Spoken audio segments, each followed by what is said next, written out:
శ్రీ రేణుకా ఎల్లమ్మ తల్లి జ్యోతిష్యాలయం ఎటువంటి సమస్యలకైనా ప్రత్యేక పూజలు చేయబడును.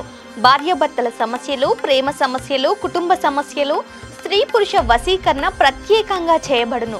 గుప్త నిధులు వెలికి తీయబడును. సంప్రదించవలసిన నెంబర్ 8121913664. నమస్తే, వెల్కమ్ టు ఇహా టీవీ. ట్రంప్ ప్రభుత్వం H1B వీసాల జారీ ప్రక్రియలో కీలక మార్పులను తీసుకురావడానికి ప్రయత్నాలు మొదలుపెట్టింది. డిపార్ట్మెంట్ ఆఫ్ హోమ్ల్యాండ్ సెక్యూరిటీ ఈ మేరకు ఒక ప్రతిపాదనను శ్వేత సౌధంలోని information and regulatory affairs for review కార్యాలయానికి పంపింది. ఈ మార్పులు H1B వీసా అవకాశాలను గణనీయంగా ప్రభావితం చేయవచ్చు. ప్రస్తుతం ప్రతి సంవత్సరం కాంగ్రెస్ 85,000 H1B వీసాలను జారీ చేయడానికి చట్టబద్ధమైన పరిమితిని నిర్ణయిస్తుంది. వీటిలో 20,000 వీసాలు మాస్టర్స్ డిగ్రీ ఉన్న వారికి రిజర్వ్ చేయబడ్డాయి. విశ్వవిద్యాలయాలలోని పరిశోధన విభాగాలకు జారీ చేసే వీసాలకు ఎటువంటి పరిమితి లేదు.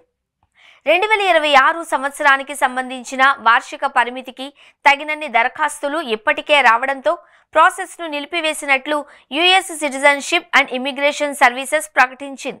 దీంతో 2026 సంవత్సరానికి H1B లాటరీ విధానం ఉండకపోవచ్చు. ప్రస్తుతం పరిమితి ఆధారంగా లాటరీ విధానంలో వీసాదారులను ఎంపిక చేస్తారు. ఈ ప్రక్రియ తర్వాత ఆయా కంపెనీలు తమకు వచ్చిన వీసాలలో అక్టోబర్ నాటికి విధుల్లో చేరాల్సిన కార్మికుల దరఖాస్తులను సమర్పిస్తాయి.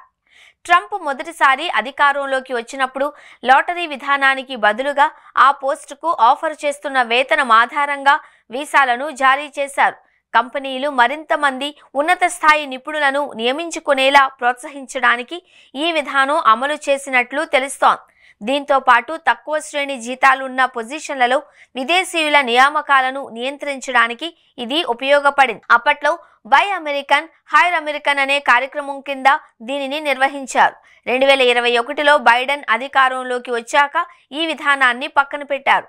తాజాగా DHS పంపిన ప్రతిపాదనపై దాదాపు 1000 వరకు పబ్లిక్ కామెంట్లు వచ్చినట్లు బ్లూంబర్గ్ రిపోర్ట్ చేసింది. దీనివల్ల H1B ఉద్యోగులు తక్కువగా అందుబాటులో ఉంటారు అని పేర్కొంది.